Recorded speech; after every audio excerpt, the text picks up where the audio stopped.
எல்லோருக்கும் வணக்கம். பதிவு எண் 3. ஓ மகா கணபதியே போற்றி, ஓ மகா சரஸ்வதியே போற்றி. இந்த புத்தகத்தில் கொடுத்துருக்கிற சரஸ்வதி அம்மன் பாட்டு, அம்பாள் பாட்டு நம்ம இன்றைக்கி பார்க்கலாம். 54வது பாடல். கம்பர் நமக்கு எல்லாருக்கும் தெரியும். ராமாயணம் கொடுத்துருக்கார். ராமாயணம் தமிழில் கொடுத்துருக்கவர். கவிச்சக்கரத்தில் போற்றப்படுபவர். கம்பன் வீட்டு கைத்தறியும் கவிபாடும் சொல்லுவாங்க. அந்தளவுக்கு அவர் பாப்புலர். அப்படியாப்பட்ட கம்பர் மற்ற சில நூல்களையும் பண்ணியிருக்கார். அதில் 1 சரஸ்வதி அந்தாதி, அதில் 2 காப்புச்செயல் பண்ணியிருக்கார். அதில் முதல் பாடல் தான் நம்ம பாடுற பாட்டு. ரொம்ப ஃபேமஸ், எல்லாருக்கும் தெரிஞ்சிருக்கும். இருந்தாலும் மறுபடியும் பார்க்கலாம். ஆய கலைகள் 64 ஏய உணர்விக்கும் என் நம்மை தூய உருப்பலிங்கு போல்வாள் என் உள்ளத்தின் உள்ளே இருப்பல் இங்கு வாராதிட. இதான் பாட்டு. ரொம்ப சின்ன பாட்டு. ஆய கலைகள் 64. 64 கலைகள் இருக்கு. நிறைய கலைகள் இருக்கு. அந்த 64யும் ஏய உணர்விக்கும் எப்படி நம்ம தெரிஞ்சுக்கணுமோ அந்த முறையில் தெரிஞ்சுக்கணும். தெரிஞ்சால் பத்தாது, உணரணும். உணரணுன்றது தெரியறதுக்கு ஒரு படி மேலே. அறிஞ்சால் பத்தாது, ஆனால் அதை எந்தெந்த வித்தையை எங்கெங்கே எப்படி யூஸ் பண்ணணும் அப்படின்றது தெரிஞ்சுக்கிறோம் இல்லையா? அதுதான் உணர்தல். ஒரு படி மேலே. ஆய கலைகள் 64 ஏய உணர்விக்கும் என் நம்மை, என்னோட சரஸ்வதி, என் அம்மா, என் நம்மை. அவள் எப்படி இருக்கா? தூய உருப்பலிங்கு போல்வாள் என் உள்ளத்தின் உள்ளே இருப்பல் இங்கு வாராதிடர். தூய உருக்குண்டு இருக்கிறாள்.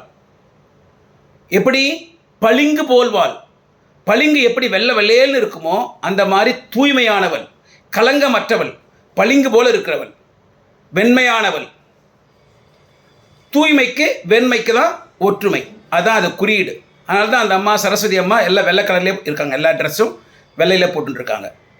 உருபலிங்கு போல்வாள் என் உள்ளத்தின் உள்ளே இருப்பல். அப்படியாப்பட்டவ, தூய்மையானவ, கலங்கமற்றவ, 64 கலைகள் நமக்கு கொடுக்கக்கூடியவ நம்ம மனசுக்குள்ளே இருந்தால்னா நமக்கு என்ன வராது?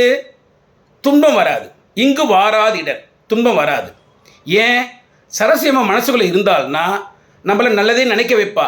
நல்லதை நினச்சோம்னா நல்லதையே பேசுவோம். நல்லதை பேசணும்னா நல்ல செயல்களையும் நம்ம செய்வோம். ஆகையினால எந்த வித பிரச்சனையும் வராது, துன்பம் வராது. ரொம்ப நல்ல செய்யுள். முக்கியமான இந்த காலத்தில் கல்வி தானே. கல்வி செல்வம் தான் எப்போ நிலைத்து நிற்கிற செல்வம். அதனால் நம்ம அதை பெறணும். அதை பெறதுக்கு ஒரே வழி சரஸ்வதி அம்மா. அந்த அம்மாவை பிடிச்சிக்கணும், இந்த பாட்டை பாடணும். இந்த 64 கலைகள்னு சொல்கிறாங்க இல்லையா? என்னென்ன கலைகள்? நிறைய கலைகள் இருக்குது.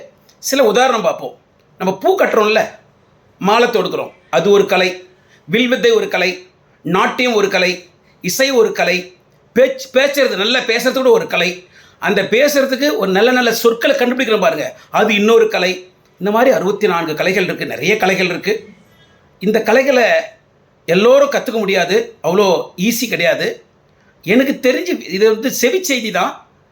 நம்ம மனிதராக பிறந்த கிருஷ்ணரும் பலராமனும் இதை மொத்தமாக கற்றுண்டு தான் செவி செய்தி இருக்குது. நம்மள மாதிரி ஆட்கள் இதை படிக்க இந்த பாடலை படிக்க நம்மளால் எல்லா கலையும் தேர்ச்சி அடைய முடியலனா கூட நமக்குன்னு சில கலைகள் இருக்கும். ஒரு ஒன்றி இருப்ப சில கலைகளில், அந்த கலைகள்லையாவது நம்ம நல்லா தேர்ச்சி அடைந்து நல்ல ஒரு ஹையர் லெவலுக்கு வரலாம். அதனால் இந்த பாடலை பாடுங்க. முக்கியமாக குழந்தைங்களை சொல்லிக் கொடுங்க. ரொம்ப நல்ல பாடல். ஆய கலைகள் 64 ஏய உணர்விக்கும் என் நம்மை தூய உருபலிங்கு போல்வாள் என் உள்ளத்தின் உள்ளே இருப்பல் இங்கு வாராதிடர். ஓ மகா சரஸ்வதி தேவியே போற்றி போற்றி போற்றி.